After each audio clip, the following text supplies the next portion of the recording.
जय श्री कृष्ण मित्रों, स्वागत है आप सभी का पुनः हमारे YouTube चैनल पर।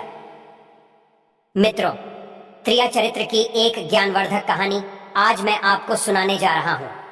उम्मीद करता हूं कि यह कहानी आपको बहुत पसंद आएगी। आज की इस कहानी में जानेंगे कि पत्नियां गैर मर्द के पास कब और क्यों जाती है। इसका कारण क्या होता है कि जो पत्नियां गैर मर्दों से संबंध बना लेती हैं और अपने पति को छोड़कर गैर मर्दों से संबंध बनाती हैं। प्रिय इद्रिस को आज की यह कहानी आपके जीवन को बदल कर रख देगी। इस कहानी को सुनने के बाद आप कभी भी अपनी पत्नी से धोखा नहीं कह सकते।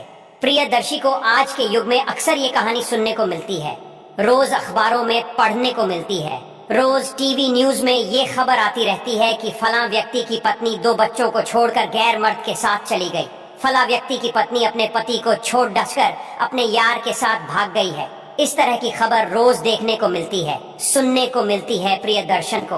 आखिरकार इसका कारण क्या है कि एक पत्नी अपने पति को छोड़ डकर चली जाती है? इसमें गलती किसकी होती है? पति की होती है या पत्नी की होती है? पति की ऐसी कौन सी गलतियां होती हैं जिनके कारण पत्नी अपने पति को छोड़ डकर और गैर मर्दों के संग चली जाती है? प्रियदर्शन को यदि आपके साथ भी ऐसा हो रहा है और आप भी अपनी पत्नी से परेशान हैं तो इस वीडियो को अंत तक देखिएगा। प्रिय दर्शकों, यदि आपको भी ऐसा लगता है कि आपकी पत्नी आपको धोखा देगी तो भी आप इस वीडियो को अंत तक जरूर देखिएगा। प्रियदर्शन को इस वीडियो को देखने के बाद आपको यह समझ में आ जाएगा कि आपकी ऐसी कौन सी गलती है और ऐसा कौन सा कारण है जिसके कारण एक पत्नी अपने पति को धोखा देती है। प्रियदर्शी को वीडियो शुरू करने से पहले जो लोग हमसे नए जुड़े हैं, लोग हमारे चैनल को सब्सक्राइब करें, ब्लैक ऑन करें, अच्छे कमेंट किया करें ताकि हर आने वाले वीडियो का नोटिफिकेशन सबसे पहले आपको मिले और आप उसका फायदा उठा सकें। शुरू करते हैं परिदृश्य को आज की प्यारी सी कहानी। यह प्यारा सा वीडियो प्रियदर्शन को, यह पौराणिक काल समय की बात है। एक जंगल में एक कौवा का झुंड रहता था। काफी दिनों से पति पत्नी साथ रह रहे थे, लेकिन फिर भी उनको संतान की प्राप्ति नहीं होती। प्रियदर्शी को अब कवि की पत्नी की सहेलियां, उनकी दौरानी, जेठानी, उनकी ननद अक्सर उनको ताना सुनाती, अक्सर उनको ताने मारती रहती, कहती कि तुम बांझ हो, तुम्हारे पुत्र नहीं होंगे और तुम्हारा मुख देखने का भी धर्म नहीं है, और भी न जाने कितनी प्रकार के ताने मारा करती थी। इसी दुख को लेकर अब कवि की पत्नी बड़ी दुखी रहने लगी। प्रियदर्शी को कवि की पत्नी रोज अपने पति से कहती कि पिताजी मेरा कुछ उपचार करवाइए, किसी वैद्य के पास ले चलिए ताकि मैं भी पुत्र को जन्म दे सकूं। अब मुझे यह तो पता नहीं है कि कमी मेरे अंदर है या फिर आपके अंदर है। हम दोनों में से किसी में एक में कोई न कोई जरूर कमी है, इसीलिए हमें संतान की प्राप्ति नहीं हो रही है। और मेरी 2 रानी जेठानी और मेरी सहेलियां मुझे अक्सर ये ताने मारती रहती हैं। उनका कहना है कि मैं बांझ हूँ और मैं पुत्र को जन्म नहीं दे सकती। प्रियदर्शन को ऐसा कहा जाता है कि जब कोई भी स्त्री जब तक माँ नहीं बनती है तब तक उसका स्त्री का जीवन सार्थक नहीं होता है।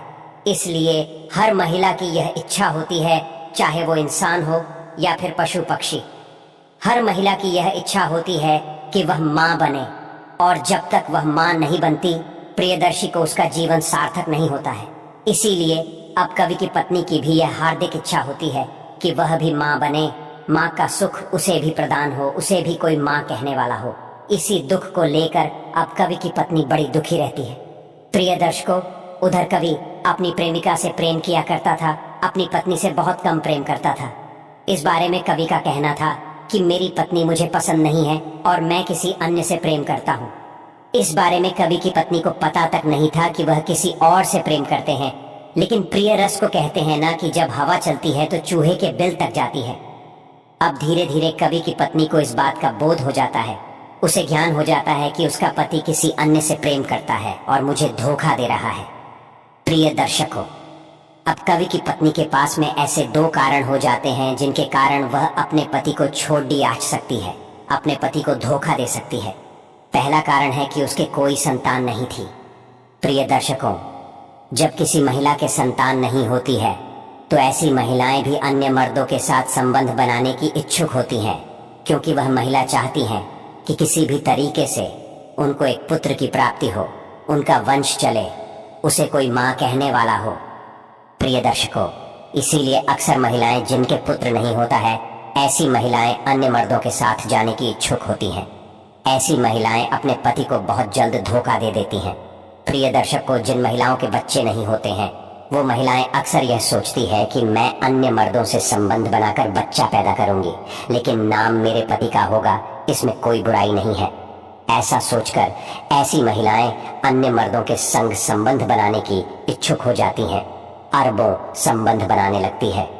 प्रिय दर्शकों, अब दूसरा कारण ये होता है कि किसी भी महिला का पति यदि पत्नी के होते हुए किसी अन्य स्त्री से प्रेम करता है और अपनी पत्नी को दुख देता है, अपनी पत्नी पर ध्यान नहीं देता है, उसकी जरूरत का ख्याल नहीं रखता है, तो प्रियदर्शी को ऐसी स्थिति में पत्नियां अपने पति को धोखा दे जाती हैं। जब उन महिलाओं को इस बारे में पता लगता है कि उनका पति किसी अन्य स्त्री से प्रेम करता है तो उनका दिल टूट जाता है प्रिय को, और जब उनका दिल टूट जाता है तो वह भी सोचने लगती है कि जब मेरा पति किसी अन्य स्त्री के संग गुलछर्रे उड़ा सकता है तो मैं क्यों नहीं कर सकती। इसी विचार को लेकर वह महिलाएं गलत कदम उठा लेती हैं और इसी के चलते महिलाएं अपने पति को धोखा देती हैं। वह गैर मर्दों के साथ संबंध बनाने लग जाती हैं, उनसे प्रेम करने लग जाती हैं। प्रियदर्शी को इसी तरीके से अब कवि की पत्नी भी अपने मन में विचार करने लगती है, क्योंकि मेरा पति मेरा इलाज नहीं करवा रहा है और मेरे पति से कुछ नहीं होने वाला है। मैं किसी अन्य कवि के साथ संबंध बनाऊं और जब मेरे बच्चा पैदा होगा तो नाम मेरे पति का होगा। प्रियदर्शन को इसी विचार को लेकर अब कवि की पत्नी अपने कवि संग प्रेम करने लगती है, उसको चाहने लगती है, अपने पति से छुप छुप कर उस दूसरे कौवे से मिलने लगती है। प्रियदर्शन को साथ ही कवि की पत्नी के पास में दूसरा कारण यह भी था कि उसका पति किसी अन्य से प्रेम करता था। इसी विचार को लेकर वह और भी ज्यादा अपने पति से खफा हो जाती है और सोचने लगती है कि अब तो मैं बिल्कुल से ही किसी अन्य कवि से प्रेम करूंगी, और वह प्रेम करने लग जाती है। प्रियदर्शन को जब उस कवि को इस बात का पता लगता है कि उसकी पत्नी भी किसी अन्य कवि से प्रेम करने लगी है, प्रियदर्शन को तब वह कवि अपनी पत्नी को डांटता है और कहने लगता है कि तू मेरे होते हुए किसी अन्य कवि संग प्रेम करती है, कि तू मेरे होते हुए किसी अन्य कवि से प्रेम करती है। इसका मतलब यह है कि तू मुझे धोखा दे रही है।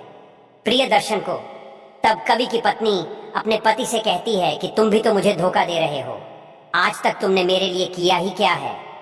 तुम भी तो किसी अन्य से प्रेम करते हो और मैंने जब प्रेम किया है तो इसमें बुराई क्या है। कवि की पत्नी और कहती है कि तुम तो किसी काम के हो नहीं और दोष मुझ पर दे रहे हो कि तुम बांझ हो, लेकिन मैं बांझ नहीं हूँ। अब मैं गर्भवती हूँ और कुछ दिनों में मेरे और कुछ दिनों बाद मेरे बच्चे होंगे। अब तुम्हारी भलाई इसी में है कि इस बात को तुम अपने मन में रखो। यदि तुम हल्ला करोगे, समाज के अन्य पक्षों को बताओगे, तो इसमें बुराई तुम्हारी होगी, मेरी नहीं, क्योंकि हर लोग तुम्हें नामर्द कहकर बुलाएंगे। कवि की पत्नी और कहती है कि इसमें कोई शक भी नहीं है कि तुम नामर्द नहीं हो, तुम बिल्कुल नामर्द हो, तभी तो तुमसे आज तक मेरे पेट में गर्भ नहीं ठहरा। अब जब किसी अन्य कवि के पास पहुंची तो मैं अब गर्भवती हूँ।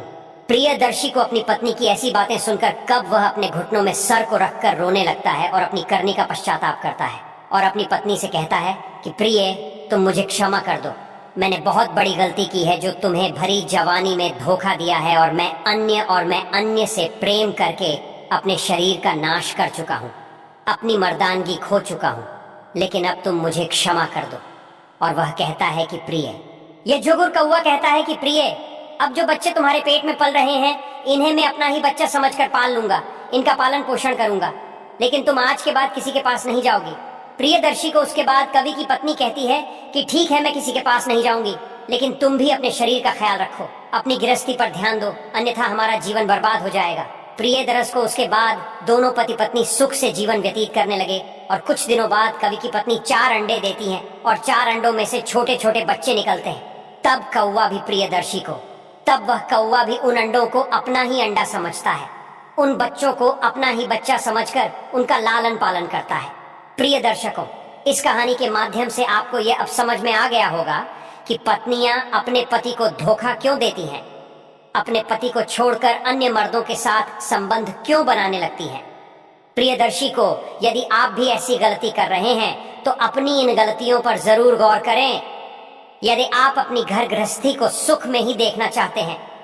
प्रिय दर्शकों, हम उम्मीद करते हैं कि आज की कहानी आप लोगों को बेहद पसंद आई होगी और इस कहानी से आप ढेर सारी प्रेरणाएं लेंगे।